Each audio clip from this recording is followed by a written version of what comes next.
নয়নতারা। নয়নতারা মাশাআল্লাহ আমার বাগানে সব সময় ফুল দিয়ে থাকে এই নয়নতারা। আসসালামু আলাইকুম, কৃষি খামারের নতুন একটা ভিডিওতে আপনাদের সবাইকে স্বাগতম। বরাবর চলে আসলাম নতুন একটা ভিডিও নিয়ে। যে আমাদের বাড়িতে যে কবুতরগুলো আছে, কবুতরের শুধু বাচ্চা মারা যায়। তো কী জন্য কবুতরের বাচ্চাগুলো মারা যায় সেগুলো আজকে আপনাদের দেখাবো। কিভাবে আমরা মুরগি আমাদের দেশীয়ভাবে বাতে দেই, খুঁজে দেই, সেটা আপনাদের সঙ্গে শেয়ার করবো। আমার যে কবুতর আছে, আর এই কবুতরের কিন্তু আসলে বাচ্চাগুলো অনেক বড় বড় হয়ে গেছে। আমার মাশাআল্লাহ অনেক বড় বড় হয়ে গেছে বাচ্চাগুলো। তো এখন নতুন করে আবার ডিম দেওয়ার প্রিপারেশন নিচ্ছে। ওই ঘরেও আছে, এই যে এই ঘরেও একটা আছে, এই যে একটা, কিন্তু এটা খুব বেশি বড় হয় নাই। এটা হলো মায়ের কালার চলে আসছে, এই দেখতে পাচ্ছেন এটা। আর মাও বাবা হলো সাদার মধ্যে কালো, আর মাও ফুল কালো, মানে মশা আর কি। তো এর একটা, আর এর ভিতরে একটা আছে যে একদম খাওয়া দাওয়া মনে হয় যে একবারে করাচ্ছেই না, এরকম একটা ভাব। খাওয়া দাওয়া মানে একবারে করাচ্ছে না। তো আসলে বাচ্চা এই দুই ঘরে একটা একটা করে, আর ওটা হলো দুইটা। আর উপরে আছে প্রচুর জঙ্গল, এই যে প্রচুর মানে জঙ্গল আর কি। এর ভিতরে দেন খালি জঙ্গল। মূল কারণ হচ্ছে কবুতরের প্রত্যেকবার যদি পরিষ্কার না করেন তাহলে এই যে কবুতরের বাচ্চাগুলা মরার হার বেশি থাকে।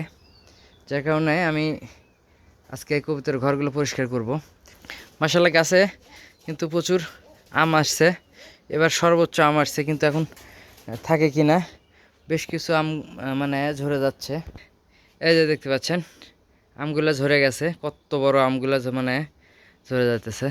তো যেগুলা মাশাআল্লাহ এবার সর্বোচ্চ আম আসছে। চতুর্পাশে ওই সামনে ওই যে উপরে আগালে ওই পাশে সেলের উপরে আমের কিন্তু অভাব নাই। এখানে এই যে একটা মুরগি কুচে লাগে গেছে, যে মানে বাতে বসছে আর কি ওখানে। আজকে ওটাতে ডিম দেব, চলেন ডিম গোটা দিয়েই। এখানে আমার কিছু বাগানের মানে বাগান, ছোট্ট একটা বাগান আমার। এই গাছটা আমি এটা, আর এই যে এটা, এই প্লান্ট, দুটা প্লান্ট আমি নতুন অ্যাড করছি। আসলে আমি সঠিক নাম মানে মনে নাই আমার, আমি আসলে নামটা বলতে পারতেছি না। আর কেউ যদি জানেন অবশ্যই আমাকে একটু জানিয়ে দেবেন। তো এখানে যে ফুল গাছগুলা, এইগুলো তো অ্যাডেনিয়াম আসলে। আর এই যে যে যে আমি একটা ধরতে গেলে চুরি করাই না বলে নিয়ে আসছিলাম একজনের বাগান থেকে। বাগান বলতে রাস্তার পাশে এই কাঠগোলাপের গাছটা দেখে আমার খুব ভালো লাগছিল, যার কারণে ওখান থেকে একটা ডাল আমি কেটে নিয়ে আসছিলাম। তার তিনটার মধ্যে একটাতেই ডাল থেকে চারা করতে পারছি আমি, যেহেতু শিকড় বের হয়ে গেছে। আর এই যে এটার কটেজ কেটে, অর্থাৎ অর্ধেক এখান থেকে গোড়ার থেকে কেটে এখানে আবার নতুন করে প্রতিস্থাপন করছিলাম। সেটাও মাশাআল্লাহ নতুন যে পাতা চলে আসছে, শিকড়ও চলে আসছে। এগুলোতে আবার হার্ড পোলিং করব, তখন আপনাদের অবশ্যই দেখাবো ইনশাল্লাহ। স্পাইডার আসলে ঘনত্বের কারণে বাড়তেছে না, অতিরিক্ত ঘন হয়ে গেছে। আসলে এর ভিতর থেকে বের করে বড় একটা টবে যদি আমি প্রতিস্থাপন করতে পারি মাশাআল্লাহ হয়ে যাবে। আর এই যে এখানে আছে হলো বট, দেশি বট, কৃষ্ণচূড়া, নয়নতারা। নয়নতারা মাশাআল্লাহ আমার বাগানে সব সময় ফুল দিয়ে থাকে এই নয়নতারা। আর ফুলগুলো দেখতেও অসাধারণ, মানে অসম্ভব সুন্দর, সব সময় ফুল দিয়ে থাকে।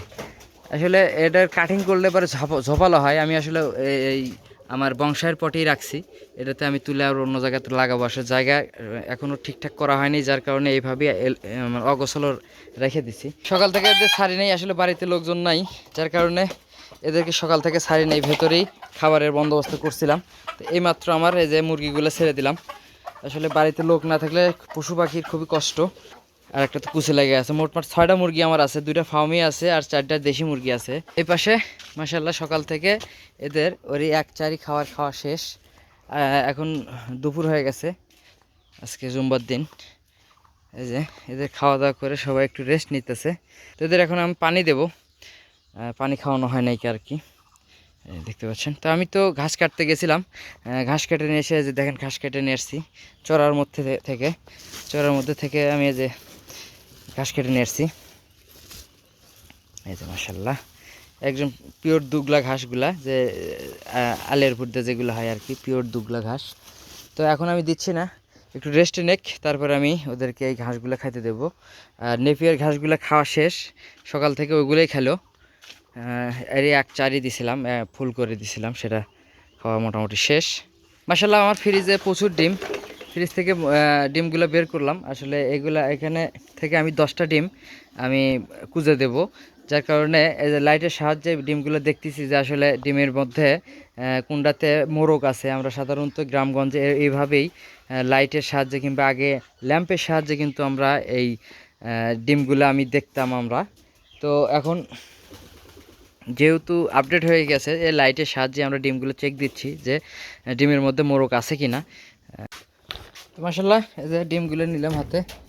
আসলে প্রচণ্ড রোদ, বাড়ির মধ্যে দেখেন ঘামে কি অস্থির অবস্থা হয়ে গেছে। তো আসলে মুরগিও ওখানে বসে আছে, মুরগি বসে আছে। এই যে ডিম এখন সবগুলো আস্তে আস্তে কুঁজে দিয়ে দেবো ইনশাল্লাহ।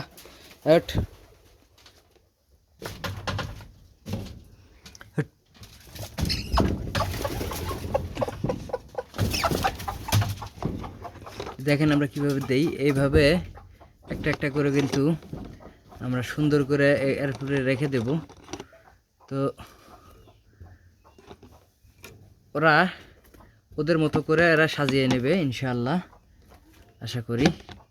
মোট 10টা ডিম আমি কিন্তু এদেরকে দিয়ে দেবো ইনশাআল্লাহ। তো সবাই দোয়া করবেন। আসলে এরই ফার্স্ট টাইম না, এর আগেও আমি বেশ কয়েকবার কিন্তু এই ডিমগুলা এইভাবে পাতে দিছিলাম। ওই দেখেন আর একটা ডিম পারছে এর মধ্যে, তো দিয়ে দিলাম। এখন একটু পরেই মুরগি আসার পর কিন্তু বসবে, তারপরে রেজাল্ট আপনাদের দেখাবো ইনশাআল্লাহ। তো যে মুরগির ঘরে প্রত্যেক দিন এইভাবে একটা করে ডিম আমি কিন্তু এই যে ইনশাআল্লাহ প্রত্যেক দিন না, একদিন পর পর কিন্তু আমার এখানে ডিম ওরা পেরে রেখে যায়, এটা আবার ফ্রিজে রাখবো ইনশাআল্লাহ। তো চলেন সবাই ভালো থাকবেন, দেখেন ঘামে একেবারে অস্থির হয়ে গেছি। সবাই ভালো থাকবেন, সুস্থ থাকবেন, দেখা হচ্ছে পরবর্তী ভিডিওতে। ততক্ষণ আসসালামু আলাইকুম।